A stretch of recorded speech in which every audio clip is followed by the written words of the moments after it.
kasi patarong salang set namin. At ang pupunas-punas doon. So, mahilig mag-ayos ng bahay. Pero balita ko, kumakanta ka rin eh. Sa banyo. Sa banyo. Nakama mo si Gob. Gob, pero ba kayong ano? Sa magic.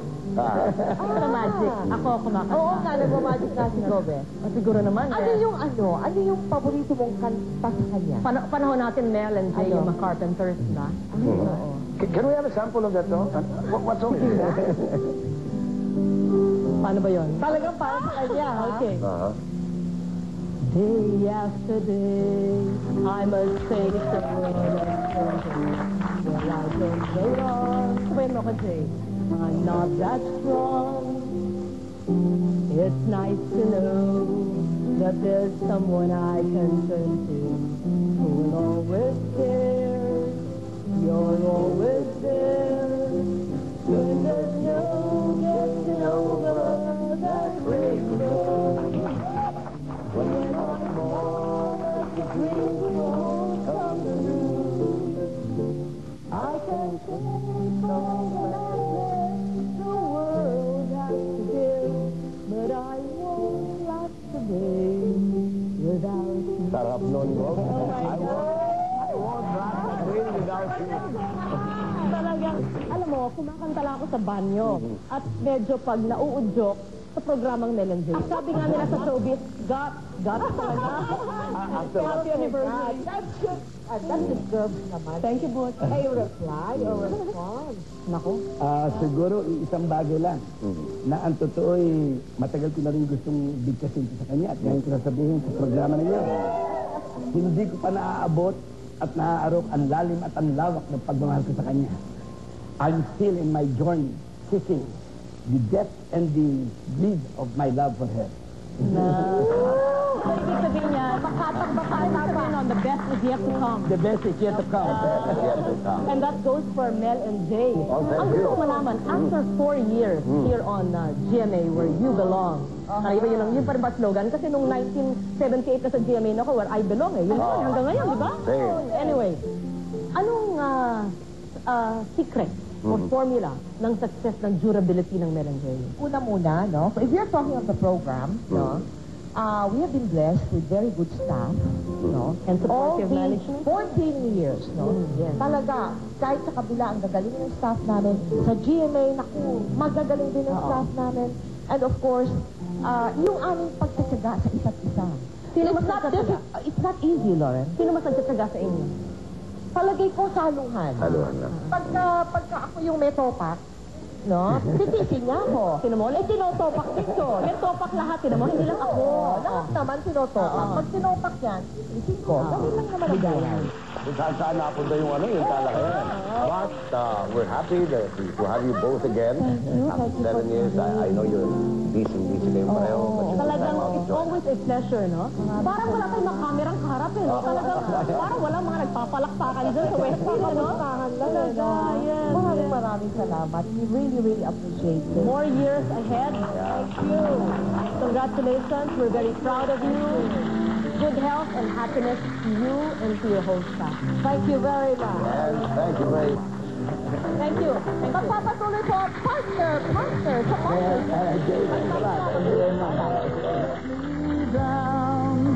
You turned my life.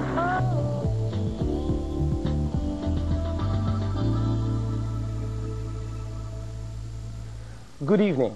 Boy Abunda here, inviting you to eavesdrop on another private conversation.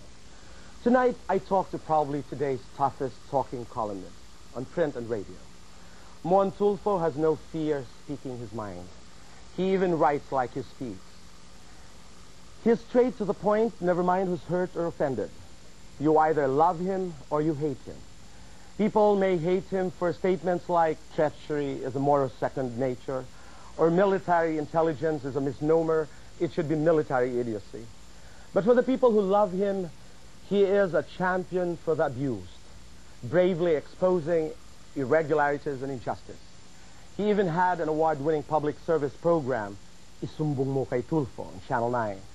The program went off the air 2 months ago, but you can still read him in the Daily Inquirer and read him in his no-holds-barred commentary, and hear him, rather, commentary on DWIZ AM. Tonight, a private conversation with a man. Mon, thank you for being here. My pleasure, and thanks for the invitation. All the time, Mon. Thank you very much. Mon, the first question that comes to mind is this. Are you ever afraid? Yeah, I'm a human being. When are the times that you're afraid? Work is my... I've always been afraid. Everybody's afraid. A guy who's not afraid is crazy. But I take it as part of the job. Receiving threats is part of the job.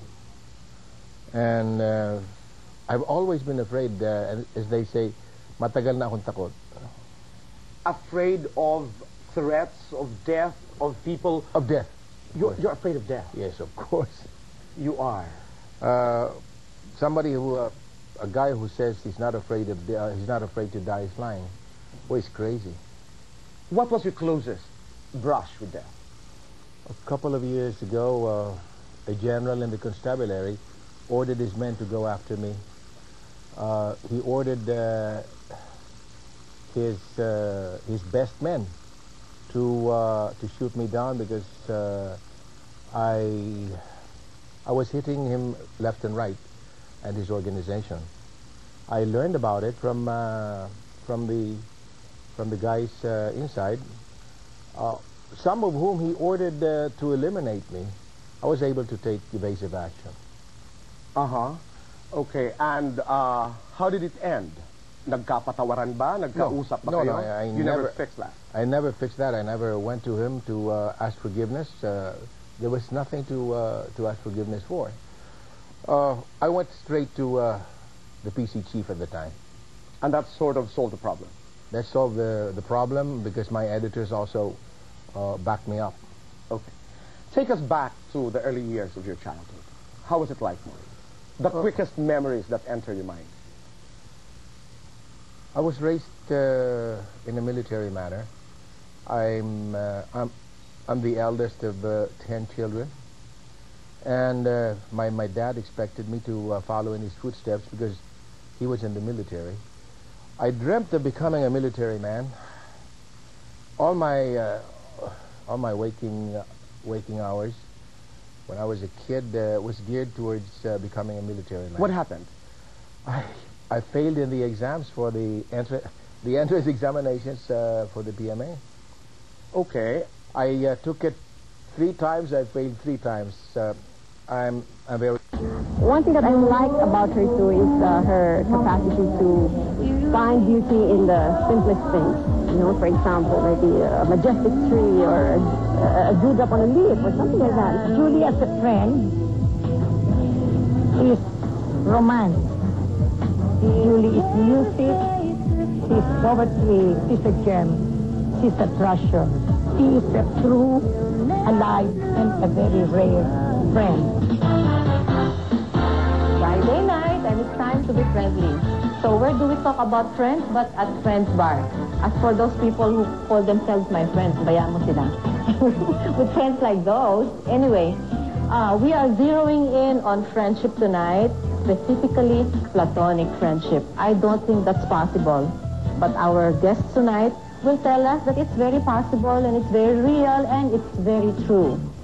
Plato was the person, the philosopher 300 years before Christ, who was responsible for the invention of the word Platonism. Platonism is the idea of the love of beauty.